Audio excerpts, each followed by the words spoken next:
The BIBA Conference 2025 brought together the insurance sector's top executives, and Insurance Business UK was on site to ask the industry's biggest questions. In this edition, we ask, what are your clients most worried about? Well, it's a fairly crazy climate at the moment, isn't it? It's probably fair to say that economic uncertainty has got a huge impact as far as clients are concerned. The things which we talk to clients haven't really changed probably from last year in terms of the real key risks. So cyber risk is definitely an area where clients are constantly concerned and worried about. We've seen actually quite a big increase in terms of the number of clients taking out cyber insurance. So that's gone up by about sort of 20% this year alone. So probably about 30% of our clients across the whole of our estate are now buying sort of cyber insurance. I would say sort of 12 months ago, that was about 20%. And certainly across our bigger clients, I think practically all of them are now buying some sort of cyber insurance. So that's an absolute sort of key area. And you can just see that from the press just over the last sort of few weeks, just in terms of Marks and Spencer's, Co-op, you name it, big cyber attacks, which is really impacting on their ability to trade. And it's having a huge impact on them. So clients are really concerned still about the cyber side. So we also sort of try and do things a little bit differently as well. So not just provide the sort of cyber insurance protection, but also to try and stop cyber attacks happening to start off with. So we've launched in the last sort of 6 months, it's called Cyber Defense Center. So that's basically, it's a monitoring tool which clients have to basically monitor all the threats, all the risks which are on the global stage at the moment. And there's probably a good 80 to 90 new cyber threats every single day are coming through. So it's a huge area of concern as far as clients are concerned. So we're trying to respond, as I say, not just on the insurance side, but also to help them to stop having a cyber attack to start off with. So a lot of energy, a lot of focus going into that area. I would say that the second probably big area is it's still as regards to on the business interruption side. So supply chain issues. It's a lot more complex world now than it ever has been, and so much sort of intertwined in terms of all the risk exposures where clients are really sort of struggling to understand their supply chain risks. So we're spending a lot more time now really sitting down with clients, talking through all their exposures and really just trying to get to grips of their supply chain issues. So we're certainly spending a lot more time in that area. So they're probably the two big areas which we're focusing a lot more time in terms of trying to help clients to navigate a fairly uncertain world at the moment. I think for brokers, I definitely think it's soft market conditions and everything else that brings. So reduced capacity, more challenges on keeping their best clients, winning new clients. Those are the main things that we're picking up that our brokers are concerned about. The clients we work are most worried about what happens now, who they work with, and what the cost is. After being involved in an accident, the most important thing is to get them back in the position they were straight away. So they want that quickly, they want that communication to be strong. The longer a claim drags out, the more anxious they become. And what it needs to be for the partner, the broker partner, it needs to be a good journey, because that instills loyalty when it comes to renewal. So that depends on which clients you're talking about, but if I can split it up into different business lines. If I start with motor insurers at the moment, I think there's some interesting uncertainty going around some of the changes in rating factors and how that's being handled. The market is very dependent on historic ways of rating things. And recently there's been some kind of big changes coming in that market, and I think lots of things are changing as a result. There's also motor in particular is really super competitive. It's something where better data or a better insight into a risk, it might get you towards the top of the aggregator channel. So that kind of competitive marketplace, and then also with issues you've got with some of the FCA regulation as well, is making it very much more and more competitive. So I think motor insurers are kind of worried about, how do I actually compete in the marketplace? How do I kind of make sure I'm getting the best prices, and I can offer that kind of best value out there. Some of that is looking into traditionally, it's looking at things like, can I find out more about the vehicle? Do I really understand electronic vehicles, kind of electric vehicles? Because that's something that the market is struggling to rate on at the moment. There's not really enough data for people to really fully understand how to properly rate an electric vehicle, so that's quite challenging for people. It's something that we find our customers are asking for data for. Well, how can we get more data on electric vehicles? Can we really understand how they fit together? That's really key.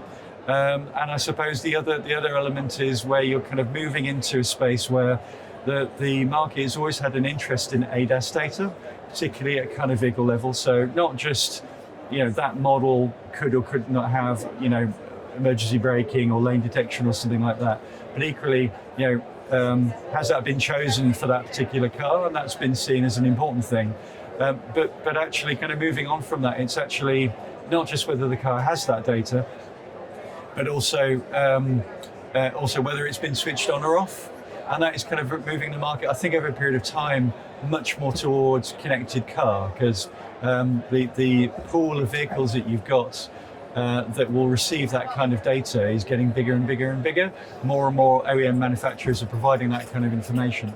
And it means that not only can you kind of do kind of pay as you drive or pay how you drive, but you can find out whether that telematics device and the ADAS device in the vehicle, is it switched on and actually in use, which is obviously going to have more effect over the risk.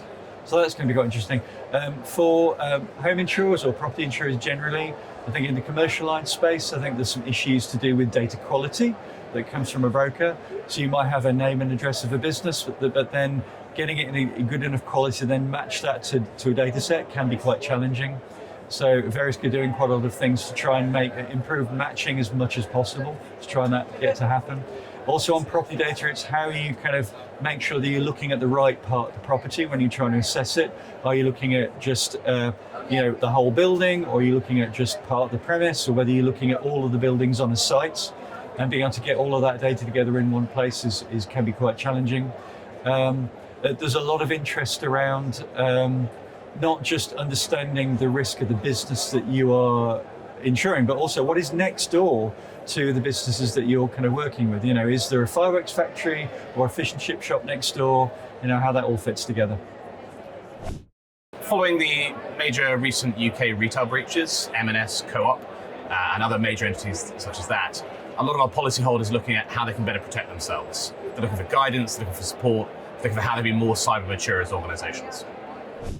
I think the clients really want value for money these days. I think the reality is that insurers can no longer just be reactive to claims, they've got to be proactive as well. A recent Bain report on consumer insurance had suggested that they need to help prevent claims before they arise. And I think it stands to reason in the current climate when costs for businesses are ever increasing.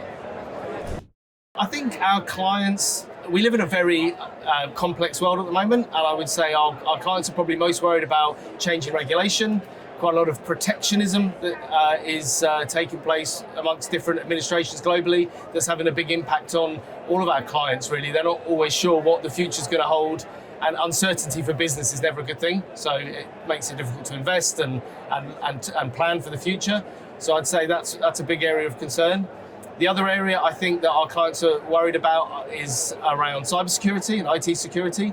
Clearly at the moment, you only have to look at the news to see how much challenge there is in that space with companies being targeted. So I'd say that's probably also one of their biggest concerns. So we're a non-standard insurer. So we provide access to cover to clients that ordinarily probably can't access the mainstream market. So the types of things our clients are worried about is stability in both the products that they're able to access. So they're after a high quality product, a high quality service, but at a fair price. So ensuring that we're able to provide that year in, year out without too much volatility is incredibly important to our clients. I think in addition to that, if you think about our broker clients, what's important to them, capacity and access to capacity in the market has been a real theme the last few years. And what we found is that ensuring that the products that we provide for our brokers and ensuring that the price stability on those doesn't change year in, year out is incredibly important to ensure that their business succeeds as well as ours. So our clients are most worried about delivering for their providers and for their customers. And this is where the use of data is very important. So the customer experience is of paramount, but also taking the actionable data so the customers are engaged, but also risk managed, because there's drivers out there that aren't driving so well. They need to be encouraged, whether it's through rewards, whether it's through a stick approach, to improve their driving. And this is something that historically some in the market haven't done. From a broker perspective, whereas the direct players have been very keen on this. So I think the concern is getting this right, and our customers are getting it right, but they want to make sure that we're delivering for them continuously with that data. So our business is all about launching and scaling MGAs, and we have some super successful MGAs on the platform, and they're producing really good results. But they're still worried about retaining capacity. It's a big problem. Mainly they have no control over external factors that affect the carriers. I'm talking about macroeconomic challenges here. And the carriers can change their business priorities from one day to the next, and then the MGA no longer is a priority. And so there are carriers that provide multi-year agreements, but they're few and far between. So even the most successful MGAs are concerned about capacity. Our clients are worried about lots of things, but I'd probably focus on three. The three things I'd really think about is, firstly, the financial impact caused by recalls. Most companies still don't buy recall insurance, but they appreciate how significant a financial loss could be from a recall. They're concerned about the regulatory challenges that they face, understanding what to do, what their rules and requirements are in a recall situation. And then also they're just concerned about their reputation. A recall can damage someone's reputation very badly. And these are all things that at BluNiche UK we seek to help with through our consultants, crisis response, reputation management, regulatory advice, risk consulting, and the accessibility we're bringing to the market through our business model.